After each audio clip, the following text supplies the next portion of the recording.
Hello and welcome into the first off-season video for the Boston Bruins. Now that the Cup final is over, it's time to move on, and there's no better way to move on than talking about the 2019 NHL entry draft and what the Bruins did in it. Now, coming into this draft, there was two things that I wanted the Bruins to draft. With the first pick, I wanted them to draft a skilled scoring winger because honestly, the system right now does not have a lot of high-end talent on the wing. The top five prospects, this is considered by an article in the Boston Herald from February, so it doesn't include the guys just drafted. One, Urho Vakanainen, defenseman. Jack Studnicka, center. Trent Frederick, center. Jacob Lacko, center. And the fifth is Zach Senyshyn, who is taking a while to develop, but he is a winger. Outside of that, you then get into people where you kind of know their ceiling, like Peter Cehlarik, Jacob Zaboral, who we all know he probably isn't gonna be anything elite or anything special in this league. Now, he can prove me wrong, but looking at this from a fan perspective, it is not the most promising pool of prospects. You have three forwards to be excited about and a defenseman in Urho Vakanainen, who I think is going to be he's going to be elite. I think Urho Vakanainen is going to be an elite shutdown defenseman in the league. Now, obviously, time will tell, but I agree with him being the number one prospect here. He played 12 minutes of ice time with the Bruins this year before getting concussed, but just what I've seen from him, I think he's legit. Anyway, but when you get to the 30th pick for the Bruins, we end up selecting John Beecher, who is, as they described, a big man who can skate, and that's basically all they would say about John Beecher, is that he has abnormal speed for a guy who is that big. He skates a lot faster than his size would let you believe. Now, he's built already too, 209, 6'3". Obviously, he's going to put on more muscle considering he's 6'3" at 18 years old. He's only 209 pounds. It's probably going to race like 225. So this kid has a lot of potential, so I don't hate the pick. A lot of people were very upset that we didn't select someone like Bobby Brink or Arthur Kaliev or even Niels Hoglander, who I wanted them all over John Beecher.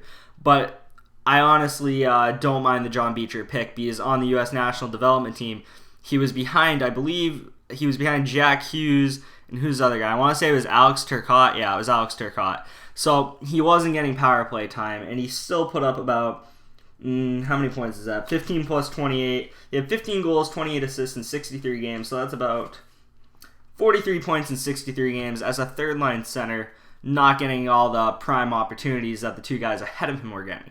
So it really is going to be to tell what this kid's offensive upside is, but with the size he has and the skating ability he has, it's not a bad pick. Now, They've said that they think his offensive upside is bigger, which obviously I believe they're saying that because he's playing a third-line role behind two guys who went much higher in the draft. So that U.S. national development team had three centers going in the first round. So you know it's a pretty loaded team.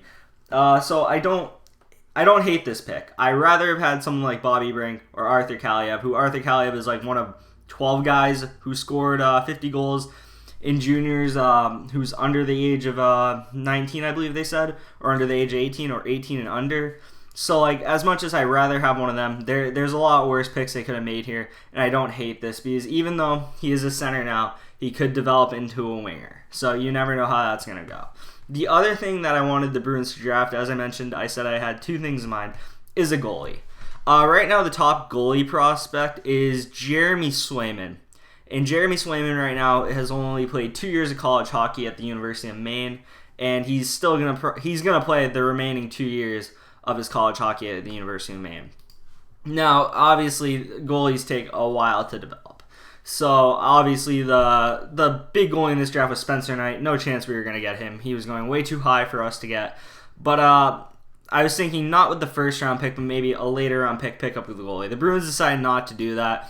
And I think it's kind of a mistake not to put another goalie in your system just to develop because you can never have too many goalies in your system, in my opinion. And Kyle Kaiser's actually pretty high up there too. But I just feel like it would have been better to add a goalie in the fourth or fifth round, in my opinion, just to add to the pool of players. And these goalies, you never know which ones are going to develop. It's just such a weird thing because you can have a forward you draft and he can appear in 2 years. Goalies, man, you might not see them for 4 to 5 years after you draft him like Swayman. By the time he finishes college, it's going to be 4 years since we drafted him. So I just feel like it's necessary to look towards the future with that, because Tuukka's not going to be around forever. So you want to have one of those guys that you draft eventually rise to the occasion and take the job one day. But those were the only two things I wanted in the draft. Neither was really gone, because the Bruins decided to get another center in the third round, 92nd overall, Quinn Olson, who was ranked 105th out of North American skaters, and I believe 180th overall. So huge reach here, which I saw a lot of people complaining, but at the same time, the people who make those lists, I don't really trust their list just by seeing the talent that comes out of a lot of these drafts.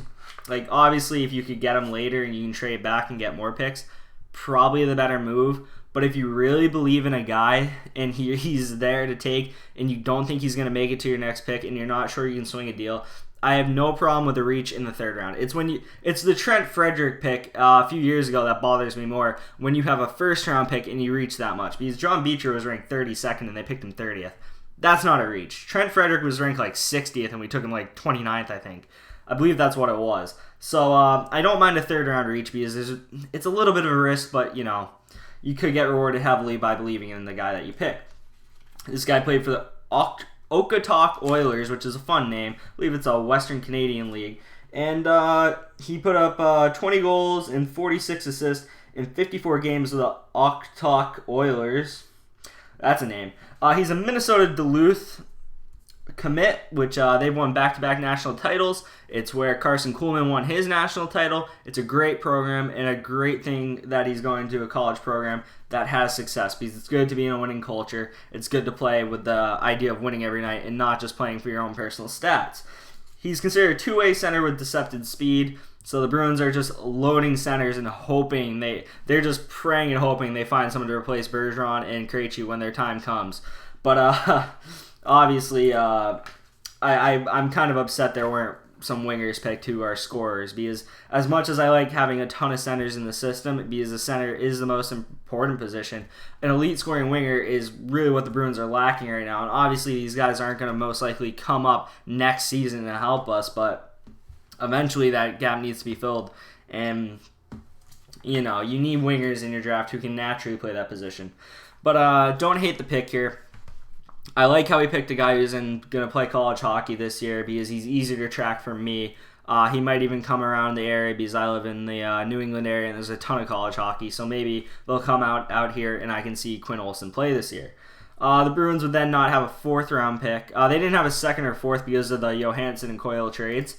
You then move on to Roman Bychov or Bichov. I'm not really sure, but this guy was the hardest to find information on.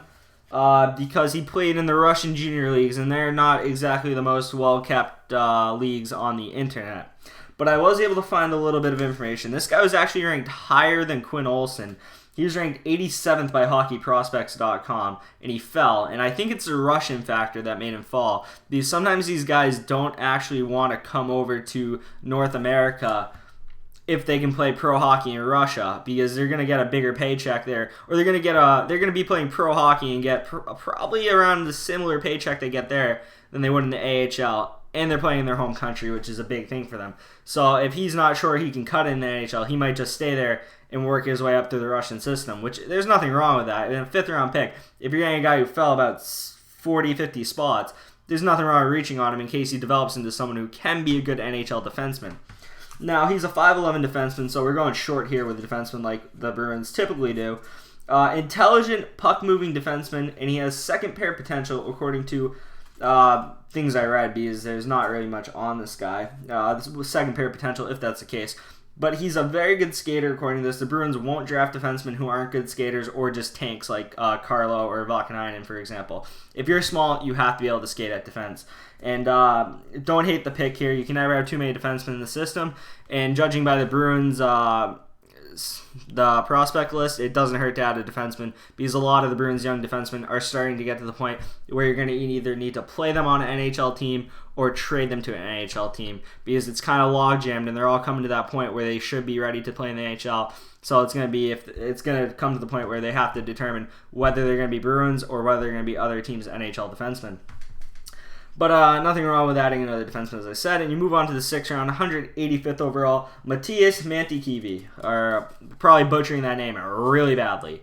Now, this is an interesting pick because he's a 18-year-old who was kind of going back and forth between men's league and juniors. And when you're a young 18-year-old and you're playing in a men's league, it's a lot harder to score than if you're in juniors because you are playing against men. This guy's 5'11", 159 pounds, so he's pretty light, not developed at all. Going to be a few years before we even get probably a chance to see him in the AHL or the NHL. And he played with the Saipai, or I'm probably butchering that name, as you can see, Saipa, not sure how you pronounce it, U20 team, scoring 36 points in 34 games, which is pretty impressive. He was called up to the big club because that was their junior club. He had 1.6 games. They loaned him out to a pro league that is the second tier, kind of like how soccer does it, where they have the first league and then the second league. So he went to the second men's league, and he put up about 4 points in 11 games. In the playoffs, 6 points in 13 games, and they won the championship, which is always good to see someone winning a championship. He describes himself as a playmaker and models his game after Pavel Datsyuk, which, nothing wrong with that. If you can be a playmaker for us, that's good. He's listed as a forward, so obviously they didn't feel like calling him a center or wing, which I think when they say forward, I'm pretty sure it said he played left wing. So there's a winger to add to the system, obviously later than I would have liked. And the last pick of the draft that we made was in the 7th round, early 7th round, I believe. Jake Schmaltz of the Chicago Steel of the USHL. He's a University of North Dakota commit, which is a pretty good program. Last season for the Chicago Steel, 5 goals, 13 assists in 60 games.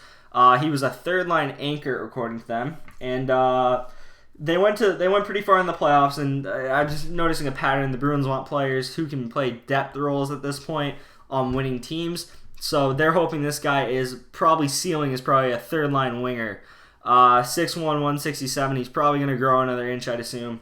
And they say he's a center who can play wing, so he's a little versatile. The big thing, though, that I read is two-way anchor. This guy's a grinder. That's basically what I got out of it. But one thing to note, at his prep school the year before, 24 goals in 24 games with 32 assists. So who knows? Maybe this guy goes to the University of North Dakota and lights it up in an expanded role, because obviously he's a 7th-round pick, so you don't expect much.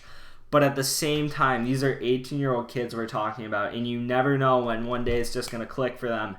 They're going to take off. You never know. Or maybe he digresses. You really don't know with the picks this late what you're going to get. But University of North Dakota, I can follow them a lot easier, which I really appreciate that. The NCAA is the easiest for me to follow just because I'm in the States. But that is the Bruins draft, and they didn't really do what I wanted, but I didn't really hate what they did, if that makes sense. I wanted a scoring winger. Didn't really get it until the 6th round with Matthias Metikivi, which... maybe one day I'll see that on the back of a Bruins jersey. You never know. Maybe not. And, yeah, they didn't get the goalie, which I wanted. But maybe if they kept those 2 picks that they got rid of for Coyle and Johansson, they would have. But nothing wrong with this draft, in my opinion.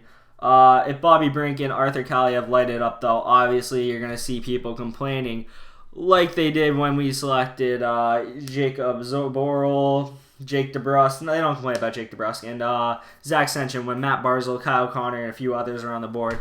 But that's how it is with drafts. If you don't hate your pick, they're going to mention who was picked behind them, who turned out good. But that's the nature of the game here. Drafting's hard, but it's what you pay your GM to do. So hopefully these guys can contribute to the Bruins sooner rather than later. But I don't believe any of them are going to be near the Bruins for at least 3 years. But that's how the NHL draft works. So that's all I have for you today. Thanks for watching. If you like my Bruins coverage, hit that thumbs up button if you like the video. The next video I'll do, and it really depends on what the Bruins do in the next few days. So before July 1st, Brandon Carlo and Charlie McAvoy will be signed. I'm just going to say that right now. They're restricted free agents. They will be signed before July 1st. When they both get signed, which I'm assuming won't happen the same day, I will do videos on them that day or the day after, depending on work and what I'm doing. Those should be the next 2 videos. You then have to make a decision on Danton Heinen, which I believe the Bruins will try to sign him to fill that third-line role. Noel Acciari and Marcus Johansson are unrestricted free agents. We'll make decisions on them.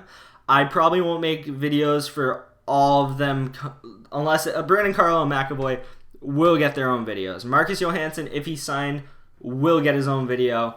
But before July 1st, there will be a free agency preview of what I want and what I think the Bruins should do. But I need to see what McAvoy and Carlo get for money before I can make that video because I can't have my thoughts complete until I see what they get. I'm hoping Carlo and McAvoy take bridge deals because once those bridge deals end, you then have contracts like Bergeron that would end. Krejci's would be off the books. Marchand's goes forever, so that one won't be off the books. But Pastrnak's will be maybe up at that point. You got a lot of things coming off the book there. But I'm going to wait to see what those contracts are. And once those come out, I will see you in the next video. Thanks for watching in. See ya. Peace.